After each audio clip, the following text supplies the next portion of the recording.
Did you know that there's this town in California? It's called Idlewild. Not the Outcast movie. Yeah, I was gonna, Yeah. gonna say that. Yeah. It's run entirely by golden retrievers. I'm serious. Like it's the mayor is like a golden retriever, and the city council is golden retrievers. But here's the corrupt part of it is that so the whole like city council, they're all related to the mayor golden retriever. So this golden retriever is just getting their family in there every couple of years. Yeah. So like his family is essentially taken over the town politics and is essentially just running everything. It's like it's like oh it's so cute, it's run by golden retrievers. No, it's not. They're corrupt. They're intelligent animals. You know, they're probably smarter than most politicians, to be honest. And he's got his whole family and they're running the show. Yeah.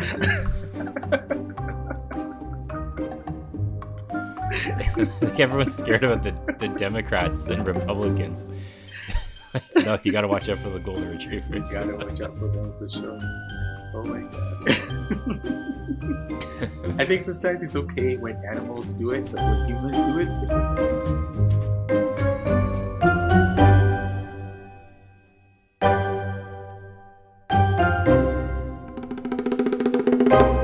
Greetings and fist bumps. This is the Raised Eyebrow Podcast, where we discuss how people just peopling can make it weird to be a person sometimes, but somebody's got to do it.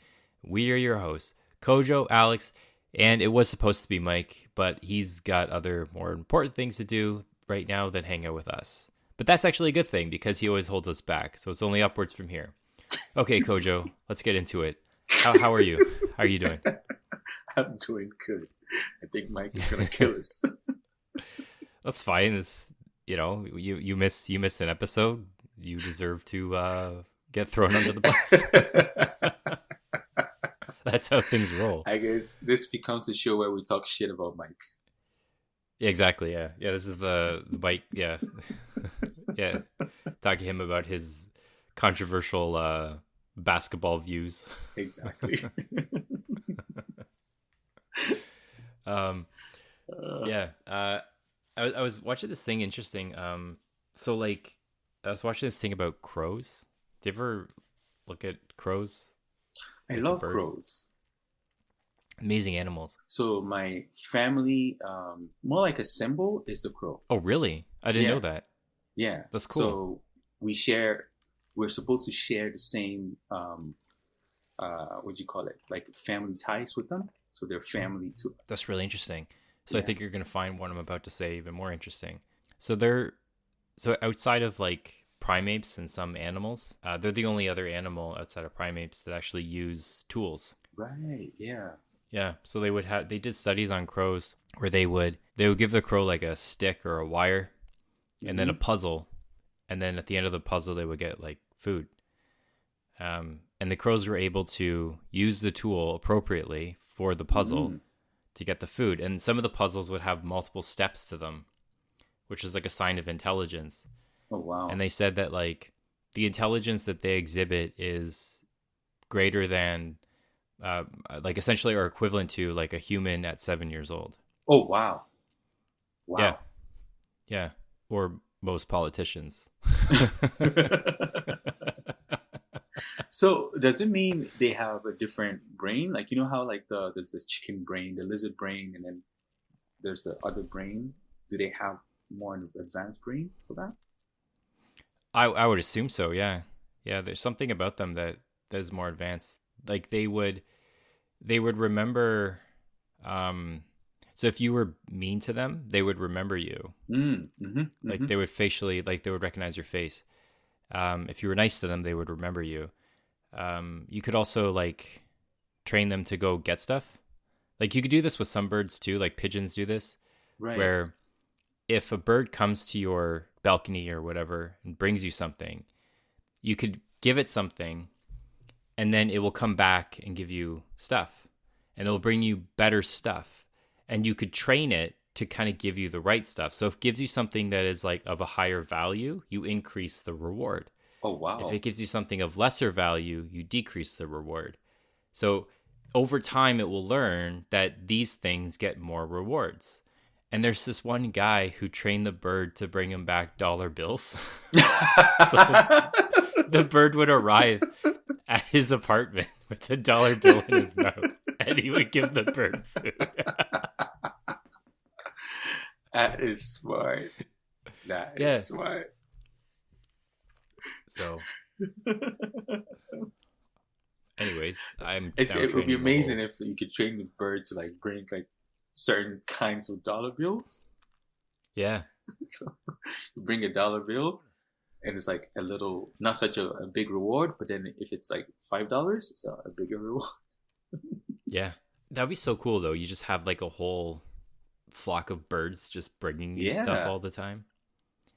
Oh, can you imagine, like, you know, like in the movies where they're attacking like people? Yeah. It's Oh yeah, collecting yeah. They money. just like they attack you because like you bring them food. Yeah, yeah.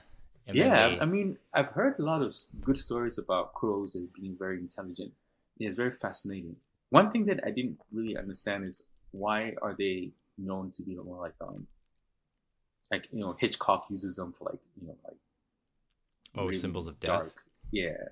The Raven Mhm. by Edgar Allan Poe, which is a cousin to the crow. But the crow specifically, I think ravens are. I don't know how similar ravens are to crows, but like I think both of them, if there was like a death, a suspicious death, Mhm. they would actually investigate why that crow died, Right. so that they can learn to not do that. Right. So if the crow ate something that was poisonous, they would realize like, oh, we shouldn't eat that, and then Right. they would figure out what was wrong with it. Yeah. Yeah, I've actually Um, seen one where there was a dead crow, and then there were like billion crows, all like just, you know, flying around. Yeah.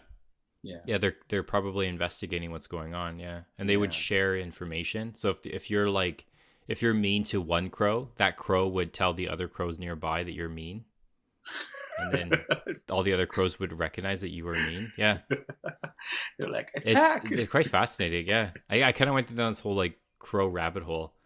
Yeah, I want to be among the crows now. Well, join the gang. Yeah, yeah, it's interesting how it's your coat of arms. Yeah, Yeah, I mine mean, are so what is yours? fish. Because my Really? so like yeah, my family background. So I'm Irish, and so my clan was from Northern Ireland, where Okay. there was a lot of fish nearby.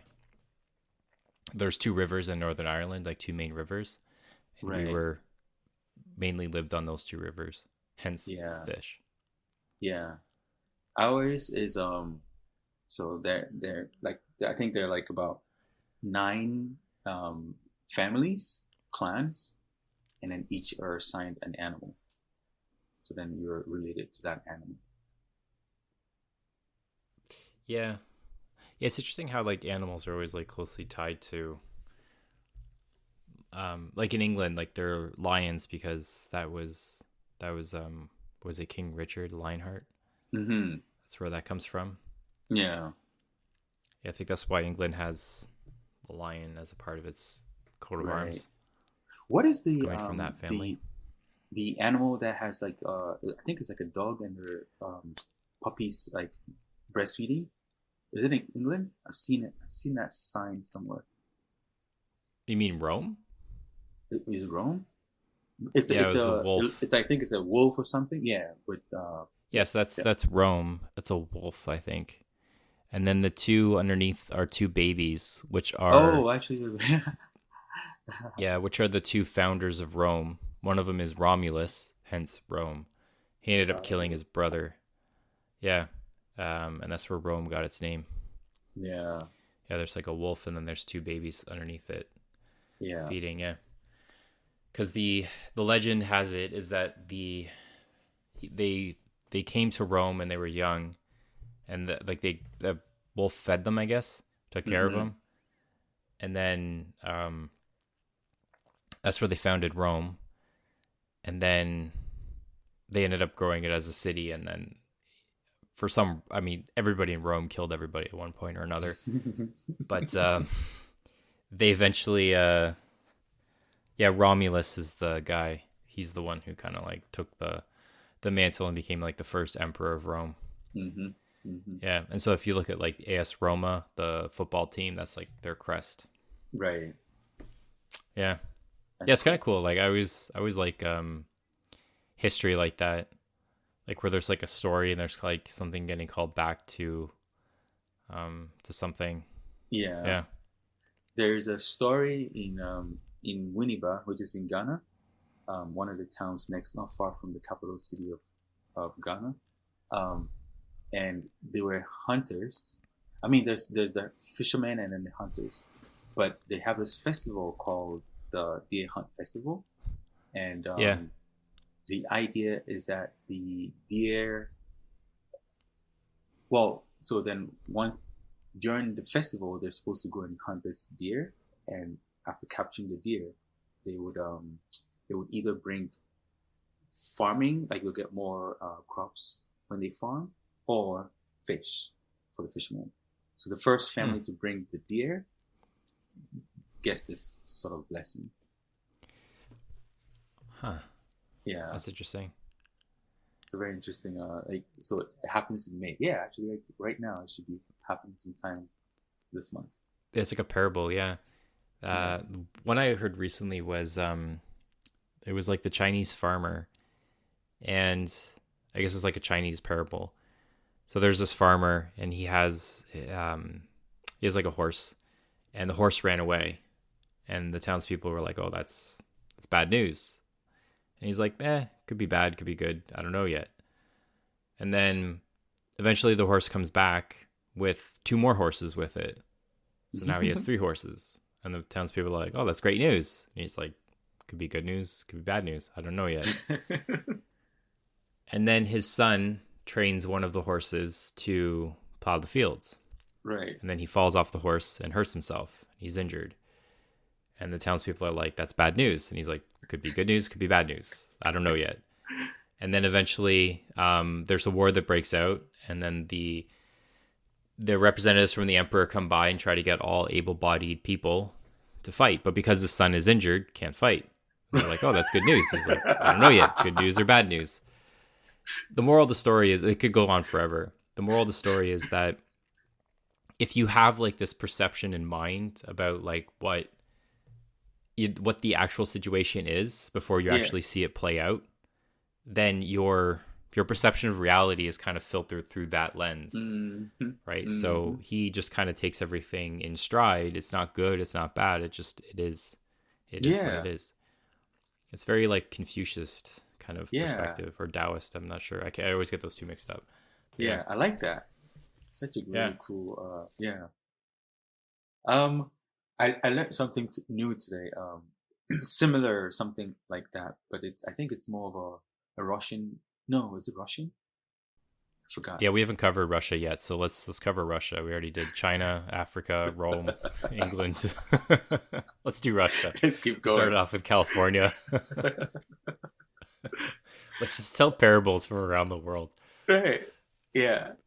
Um, so this story is it's about this guy who came across. Think about it, maybe an Aladdin uh, lantern, something like that. But he came across an object, and the Okay. object had the power to um, whatever he wishes, the object will give him that wish.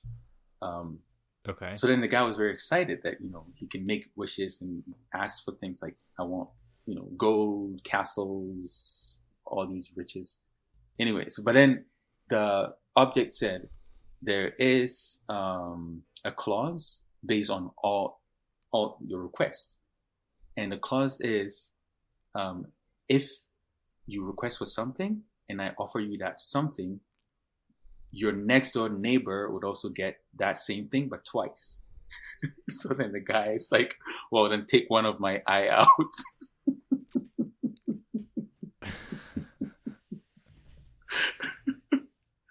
It's That's sort of like how you don't want your enemies to prosper.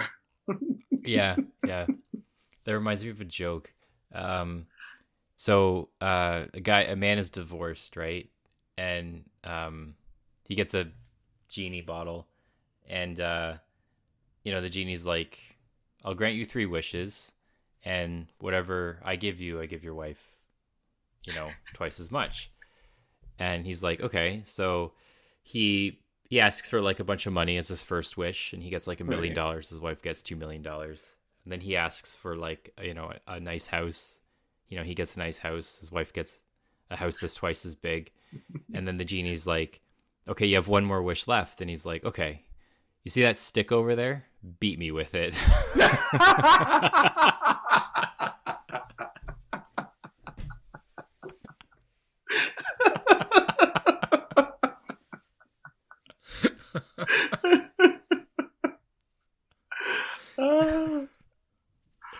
Oh God.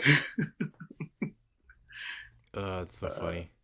So on the note of like wife jokes, so this guy goes to church, and then the pastor is like, like, bring all your troubles to me, and then I would solve your troubles. And this guy carries his wife. It's like, that's my trouble. That's funny.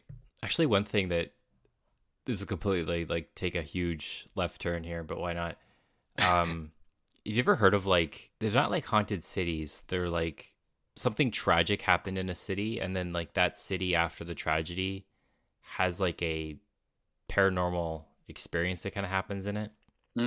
Like there's Fukushima, like the area in Japan, because we haven't done Japan yet. So that's where the tsunami hit in Japan in 2011.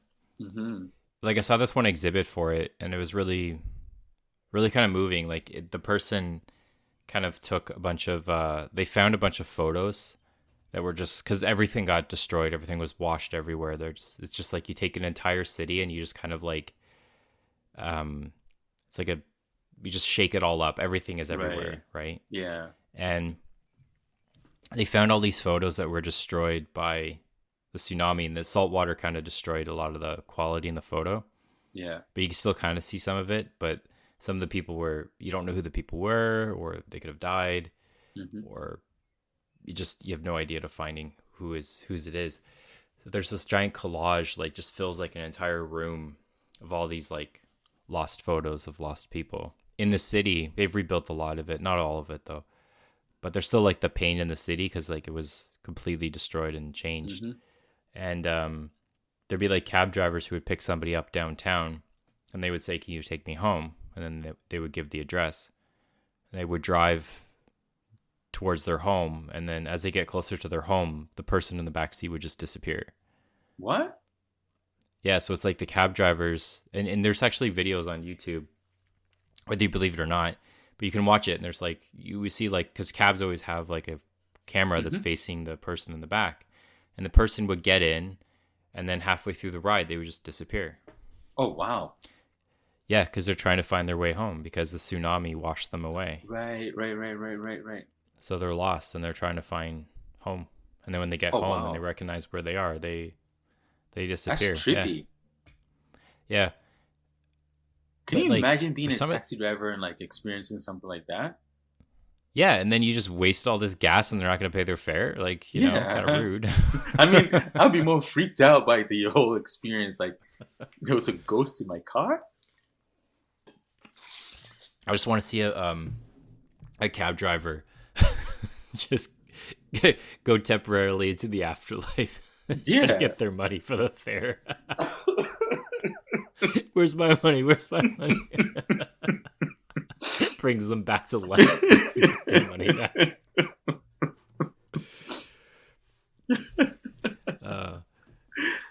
Yeah, but it is a real tragedy. It's not a laughing matter. But I know, but yeah, like, can you imagine? Yeah. Yeah. One thing that I couldn't really understand is, so after the bombing, isn't the place like contaminated?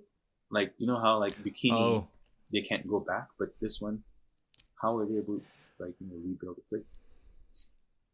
You mean like Hiroshima and Nagasaki? Yeah. I think for a lot of that they are not. I don't know if they were able to rebuild that. Oh yeah, they were able to rebuild those. I don't think the radiation was that high on those bombs. Um, Oh, but because I there's mean, actually this one photo of yeah. somebody who, after the blast, because the blast was so bright that you could see an outline of a person on Wow. the concrete behind them because the light stained the concrete. Like it Wow. was like stairs, but there was somebody who was crouched down, and I guess for like that half second that they were blocking the light from the concrete behind them, you could see Right. the outline of the person. Wow. Yeah, it's that powerful, which is like why we should never use them again. Yeah. Yeah. Yeah. But I mean, there's some good things about, uh, the power plant. Like, I mean, now we use those things Nuclear for power energy. plant, Yeah. nuclear energy. Yeah. Yeah. Yeah. Yeah. Which is, I mean, yeah, like Japan, like they're the ones who are actually like the biggest adopters of nuclear energy, Right. ironically. Right. Um, being the only country to actually have a bomb dropped on you of that caliber. And Right. then Germany was trying to move away from it. Um, but ever since they realized that Russia having them by the cojones with their gas, they realized that maybe they shouldn't get rid of nuclear power because they kind of need it and they need that energy sovereignty. Yeah. Who knew? Yeah. Yeah, energy is the one thing that's where power lies, is energy. Right? Yeah. So if you are energy sovereign, then your country's fine. Yeah. That's why the U.S. no one can really fuck with them because they have their own oil, they have their own nuclear plants, Right. they have everything. Right. They don't need you. Yeah. That's why they can do what they want to do. That's why Yeah. China can do what it wants to do because they're all energy sovereign. Yeah. Self-sufficient. Yeah, Yeah. yeah, exactly. Very cool how submarines can stay underground for like months because it's all nuclear power. Oh yeah, yeah, that's true. Um, yeah, because that stuff will last like decades, Yeah. centuries for some of them. Yeah, like newer ones I think would be like a century or Can you close to imagine it. you're like on a submarine, you come back and then this civilization is gone? You just left. Yeah, like the probes we send into space, like all space travel would be powered by nuclear Yeah. Yeah. because it's the only thing that you can have that would just continuously create energy. Right. But the thing is like when that energy runs out, there's no ready supply of it. You have to return, come back. Right. Otherwise, you would run out of energy. What if we Yeah, discovered that, okay, so on Pluto there's some, you know whatever they use to make, they have nukes. yeah, and then you get there and then you refill and then you keep going. Actually, that would be interesting. That would be like an interesting social experiment. Is that because every time, like America's usually like never really wants to go into a place, but as soon as like something is developing nuclear weapons, they're like, oh, we have to go, we have to go. So we should just be like, Mars is developing nuclear weapons, and then all of a sudden there'd be like 50 rockets, with like manned ships and all that kind of stuff to take over Mars. Like we would colonize Mars in a month. Or WMDs on Mars. This giant coalition of rockets fly over to Mars, Exactly. colonize it in a month. Oh wait, there's nothing here. like, like that's how they should just solve any world problem. You just say like, oh, they're developing nukes, but you spin it in a way where like they would actually, the only way that they could actually solve it is to like, the only way you can actually stop Africa from developing nukes is you got to feed everybody properly. Okay.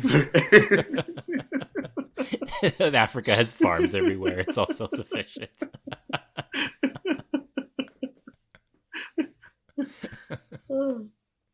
It's amazing Right? how like US always went into other people's businesses to kind of like just Yeah. ruin their their lifestyle. Like apparently they shipped a whole ton of like cotton to Japan to like just kill the Japan fashion uh Jeez. But then the good thing is the Japanese use it to make jeans, and now they're like the number one jean making manufacturers in Japan. Yeah, It's interesting. there's a long list of examples of America trying to screw another country, and then that country ended up adopting it, making it better than the Americans. And they have a real rival on their hands. Like baseball, Baseball, yeah, yeah, fashion, yeah, technology. This is just basically all examples from Japan. yeah, Um, like South yeah. I Korea mean, is a China lot like now that too. like is a leading Yeah, manufacturer. exactly. Yeah. It's like, oh, we don't want to pay our workers. You make the stuff for us, and now China's like a bona fide competitor to them. It's like, you know, if you if you would just stop doing that, like if you just stop messing with people, Yeah. I don't know, maybe things would be a lot different. Yeah. Have you heard of the Christie Pit riots? Like the Christie Pit riots in Toronto. Yeah.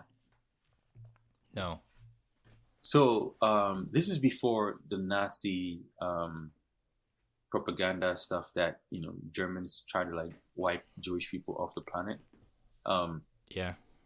and apparently there was a riot based on that in Christie Pit. Oh Um, wow.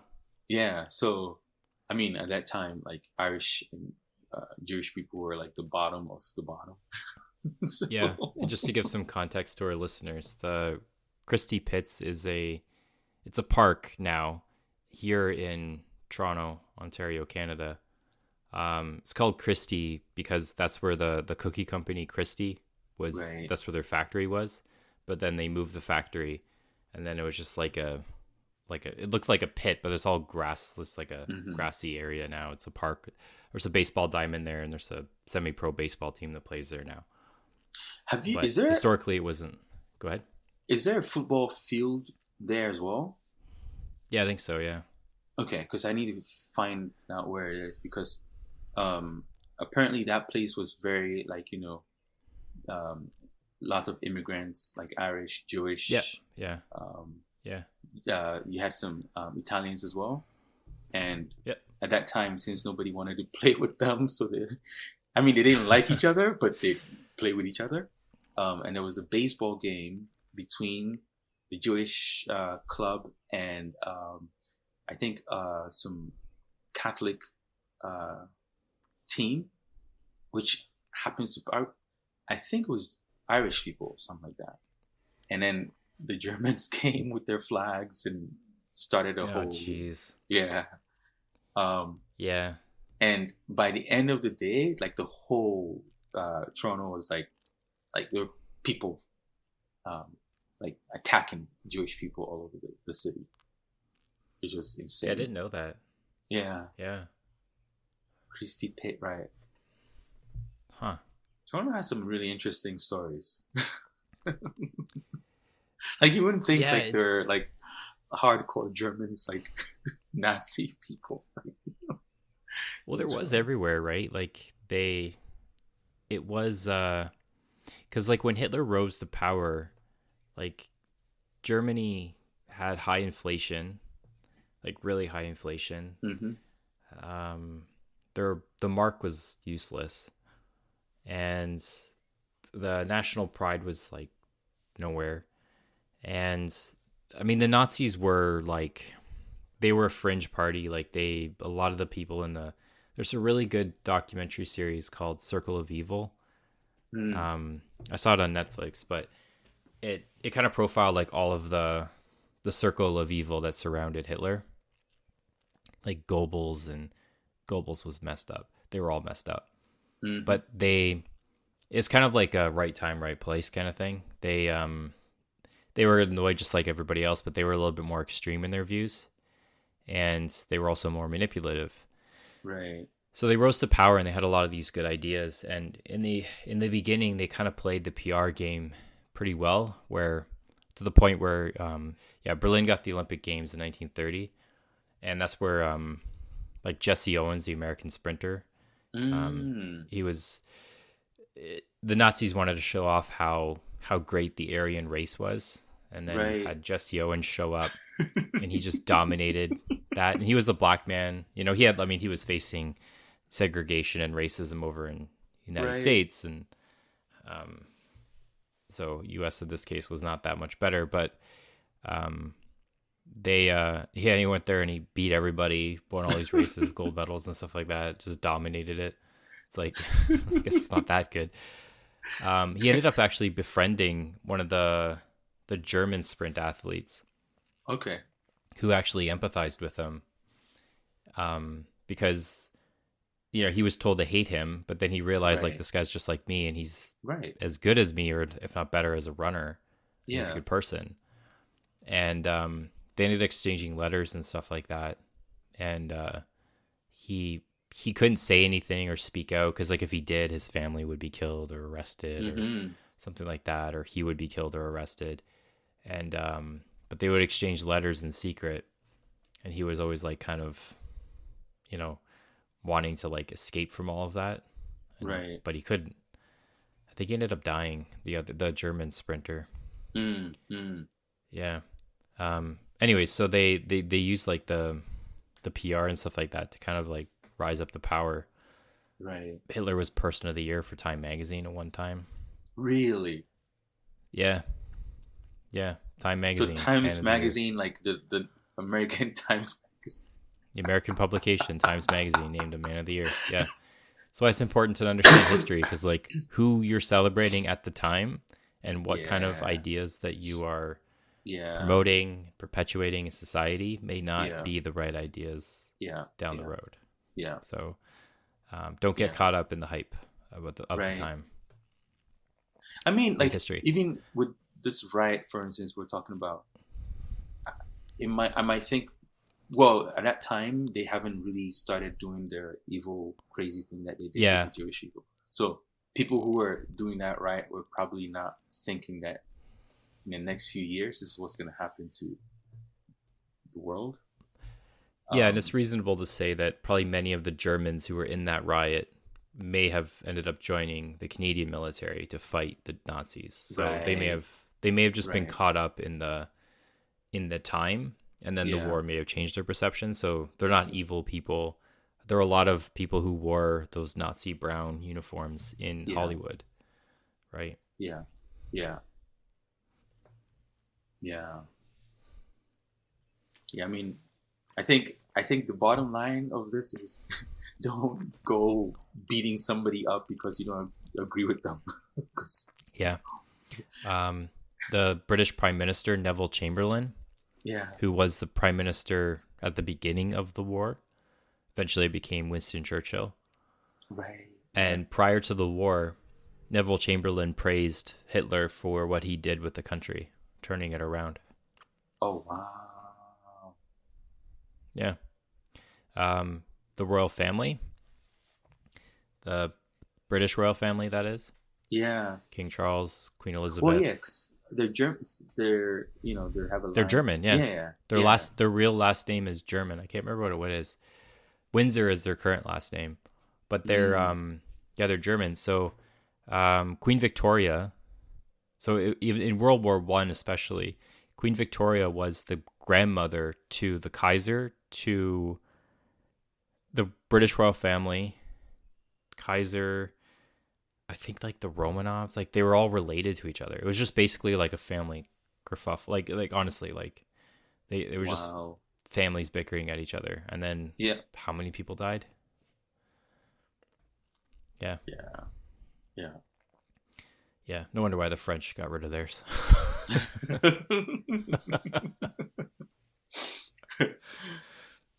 Yeah. Well, in retrospect, yeah. But yeah, it's like it's interesting, like just that kind of side of history. It's just kind of like reading into the depths of things and like kind of understanding how things are and how things are written. Yeah. Yeah. Yeah. Like I remember like I grew up in a city in Ontario called Barrie, which is just a small town, a small city, really, 100,000 people, not that big. But they were building a subdivision in Barrie, And usually what happens is that when you find human remains, you have to stop digging and Mm. do an autopsy, right? Figure out what's going on, right? And then they found more human remains. Mm. But it wasn't like a mass grave. It wasn't anything. They're all like coffins organized in rows, Yeah. signs of a cemetery. But there was no sign. But there were no actual. It looked like a cemetery when you dug it up because like they're laid with like their arms crossed on their chest. Right. So like someone placed them there intentionally. They're wearing good clothing for the time. And they did an autopsy on the bodies, and they were all black. Huh. And so they looked into it and trying to figure out like why are all these black people here? And there's not a large black population in Barrie anymore. Right. But what happened was the Underground Railroad coming up from southern U.S., it would end in Canada because when you entered Canada, there's a law in Canada that if you come into Canada, you have equal rights. Like you should have. Well, at the time it was Right. just for men, but we've since changed that to include women. But so you come here and you're equal, regardless of skin color. Mm-hmm.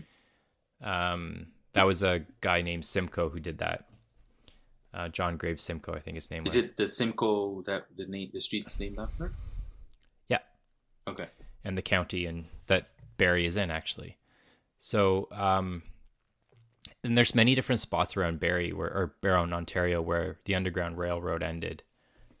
Brantford is another one. Oh. So what happened when, like, so if imagine you're a slave at the time and you're coming up to Canada, you finally made it, you cross the border, you're in Canada.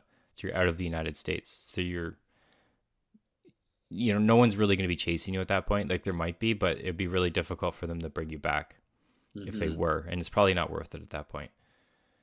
So you're kind of in the clear. And so what happens is that the people who were kind of organizing the Underground Railroad is that they would bring you to a community with other people who also came from the Underground Railroad or were descendants of people who were from there. So there was these black communities that sprouted up, and a lot of them were, because they worked on farms, that's all they knew, farming. Right. So they would just farm in the areas. Yeah. So they were just farmers. They would work as farm hands on other farms, but they would get paid, and then they would go home and they have their own house that they owned. They have their churches and they would have their cemeteries. But because they would put like wood crosses up on the cemeteries, because stone was very expensive, the wood would disintegrate and die, just turn to dirt basically, or a good storm would take it away. And so you have the cemetery there, but there's no marking or memory of the cemetery. Yeah. So they just north of Barrie, they rebuilt a church using the same foundation that they found of one of them. And then there's like a park where the cemetery used to be that you can kind of hang out in, go for a stroll in or something like that. It's kind of nice. Yeah. So is this place still around? Yeah. There's a church there. Yeah. They rebuilt the church. It's like the church is new, but it's in the same place and in the same style as what you would have found at the time. Right. I don't know what denomination it is, but and then where the cemetery would have been is it's just like a park. So there's just like a bunch of trees and stuff. No one builds there. Yeah. Yeah. That's cool. Yeah, it's kind of nice. Yeah. So it's just like an interesting piece of history. Yeah. Yeah. But it's like it's all lost. Like in that area, like there's no remnants of it. Like they must have moved on, or I don't know what happened. My one prof was telling me, because I learned this when I was at college, and he was telling the class that if you do your genealogy, you may end up finding that you have a black ancestor, but you're like white skinned. Right. And it's because like that gene would have been repressed, because it's like, if you think about it, if you have like, say it's like 3-4 generations back, you would have like 12, 16 grandparents, Yeah. So it's like if 15 out of 16 are white, the odds of you being white are pretty high. Right. But they're like, he's like, it is possible that, and it has happened where someone has been given birth, like a white couple has given birth to a black child. And that's because one of the parents has a black ancestor. Right.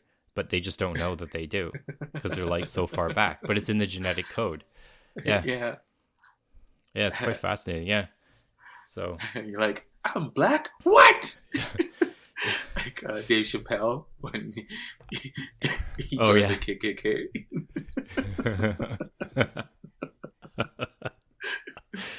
was it Reggie Bigums or something like that? Jeez. Oh man, Chappelle's the best.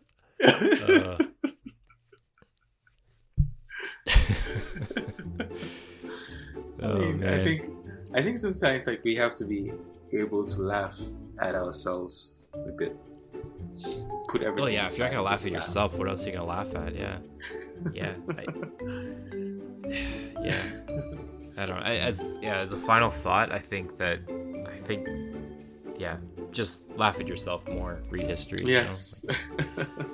Moral of the story. Don't take yourself too serious.